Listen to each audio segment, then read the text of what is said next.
Ah oui, elle est dure. Ouais, mais je l'avais huilée déjà, je me souviens. Ils se penchent et planchent sur tous les objets défectueux qu'on leur amène.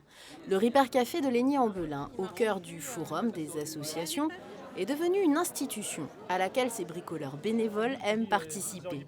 Jean-Michel aura sauvé cet aspirateur de la déchetterie en 45 minutes à peine. Alors le problème de l'aspirateur, c'est qu'il ne démarre plus du tout. Il ne démarre plus du tout, rien. Du coup, je suis un ancien de la profession, je suis en retraite. Je sais faire, je teste ici, on n'a rien, je teste le moteur, on n'a rien. Entre les deux, il y a un câble. Donc ou c'est le début du câble ou c'est la fin. Là, c'est le début du câble, on change la fiche et ça marche. Mais le tout, c'est de trouver la panne. Et le moment du diagnostic est parfois compliqué. Ce qui est intéressant, c'est que même sans cassette, il signale qu'il y a un problème en fait. C'est un jeu, c'est une enquête, une énigme à chaque fois. Et donc il faut...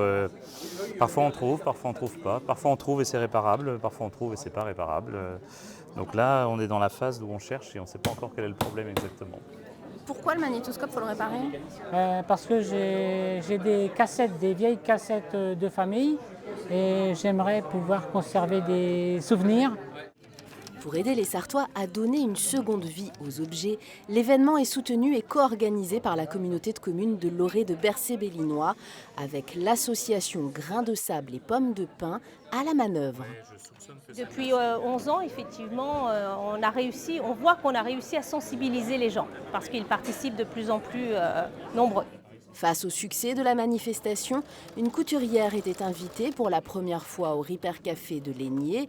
Pour aller plus loin, les Comcom de l'Orée de Bercé-Bellinois et du Sud-Est Manceau travaillent à un projet de recyclerie qui pourrait voir le jour dans 2 ou 3 ans.